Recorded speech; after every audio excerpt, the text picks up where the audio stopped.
By now, we all know the situation going on between Stephen A. Smith and Jason Whitlock. And Jason Whitlock has been taking shots at Stephen A. Smith for quite some time, saying everything he can about him.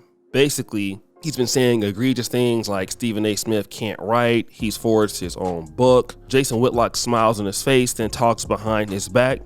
He'll do anything to bring Stephen A. Smith down.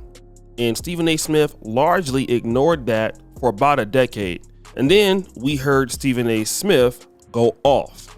And when he went off, other people now are reacting to it. But I don't really want to focus on what Stephen A. Smith said about Jason Whitlock. I've already covered that. I want to focus on what Shannon Sharpe and Chad Johnson said about the situation. Now, Shannon Sharpe, who also doesn't like Jason Whitlock, and he's already talked about this, he said this. He opened the podcast with this. I don't know if you watched the show, but I told Stephen, I said, Stephen A., will you please stop lending people your audience? Yeah. So his premise is, first of all, Stephen A. Smith, why is he even mentioning somebody like Jason Whitlock? Jason Whitlock is not worth talking about. But Chad Johnson responds in kind by saying this. Listen, sometimes you got to put people in your place. Sometimes you got to put people in your place. Because what happens is, if you don't say nothing, they're going to keep on coming at you, and they're going to keep on coming for you. Normally, when you're in school and there's a bully and he bullying you, he going to keep on bullying you until you stand up to him. So at some point, I'm assuming Stephen A. is fed up because Mr. Whitlock has always been going at him and going at him and going at him and going at him and taking shots at him throughout the years, and now he's finally fed up. Now, as you can hear, Chad Johnson's defense is, listen, you got to fight bullies back.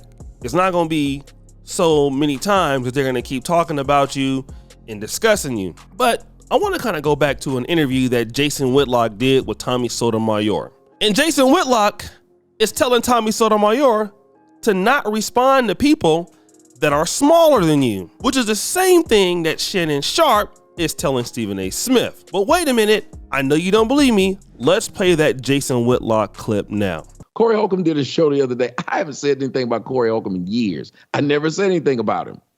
He was talking to Boyce Watkins and Willie D. Out of nowhere, he brings up my name again. And when he brings up my name, he tells a complete lie. Tommy was trying to talk to my wife and get my ex-wife on the show. I don't even know who his ex-wife is. People will use me or use something I say. And so I guess I can either not say something and you'd be right. Or I could say something. I think I'm one of those people. I always said I'm not a good leader, because with me, if you say something, I'll say something back, whether you're this big or this big.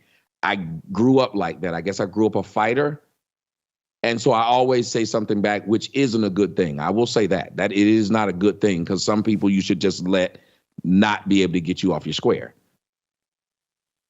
Yeah, look, I consider myself a fighter, but I don't want to say I'm Floyd Mayweather, but it's like I'm going to pick the right fights, and the fights that are going to put money in my pocket. I'm just not going to fight anybody. You referenced Corey Holcomb. When his numbers went down, I stopped responding to him. I don't respond to him no more. He says my name, I don't respond to him no more. But you referenced Corey Holcomb. I used to be friends with Corey Holcomb. And Corey Holcomb is a guy that loves to talk about me. I don't pay attention to it. I mean, he says a lot of ignorant things about me. I've never paid attention to it, never responded to it, because and Corey Holcomb's got a nice little following. He does well on the Chitlin comedy circuit, and I don't say that to be dismissive, but that's what he's built a nice little, probably $500,000 a year career going around to little ghetto nightclubs and doing his comedy routine.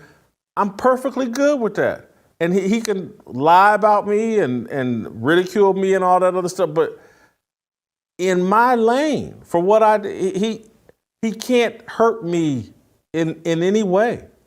So that's why he keeps picking at me, and I won't respond to him. Now, Shannon Sharpe believes that Jason Whitlock's jealousy has everything to do with his ability and other people's ability to get over to an audience And then at the same time, Jason Whitlock, who played college football, was never able to play professional football. So Shannon Sharpe follows it up with this clip here. I can sit at a desk on ESPN, or I did it at Fox, and I can do what they do.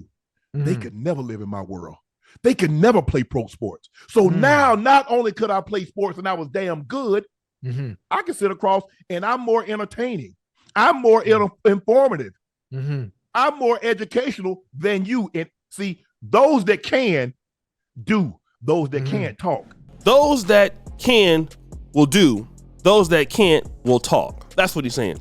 Let me kind of give my point of view on this. I remember Brother Alpha Male Strategies called me about 2 or 3 years ago when my channel started to pick up similar to what it is doing today. And of course, I used to kind of go back and forth with YouTubers. It was a thing I would beef. I usually don't beef anymore, but I used to. And usually it would be with guys that didn't have my level of following. And he would say, hey, you got to stop mentioning people who are smaller than you. Here's what is different for this situation. Jason Whitlock is no Stephen A. Smith, but Jason Whitlock is somebody that is known. He has been on Fox. He has been on ESPN. So he's a very well-known sports writer. He's also a person that brings a certain amount of engagement around topics on social media. So there's a reason why he has a following to what it is now, albeit it's not what Stephen A's is. And this is more personal, right? We all know that Jason Whitlock is not a liked person by a lot of people in the black sector. And what I honestly feel is that it has gotten so much out of hand that Stephen A. Smith had to let the world know what kind of loser the guy really is. And he revealed some things about the guy that we didn't know. And I'm referring to Jason Whitlock. Now, remember, Jason Whitlock allegedly had all this information on Shannon Sharpe. Yeah, when Skip Bayless and Shannon Sharpe had Undisputed. Great show. And now what we're seeing is, listen, Shannon Sharpe is doing even better, even teaming up with Stephen A. Smith and what's going on in his own personal life, right? However, we got to be honest here. Stephen A. Smith had to pretty much do this. Now, he's saying, well, Jason Whitlock is going to get a larger crowd. Now, I don't necessarily believe so. And this is why I believe he won't, because people will tune in to see what Jason Whitlock has to say about, Stephen A. Smith. And then people will then go back to not caring about what he's talking about. And you can't build a fan base talking down on folks. I mean, people have tried it. There are YouTubers who just build their fan base talking about other YouTubers. And even Stephen A. Smith talked about that. You cannot be a person making content about other writers or people like that when you're supposed to be a sports analyst. And again, that is really what is going on here. So guys, what do you think? It's your boy O'Shea Duke Jackson back at it again with another episode of The Celebrity Junk. I appreciate you for all you do. Celebrity Bell. We're out.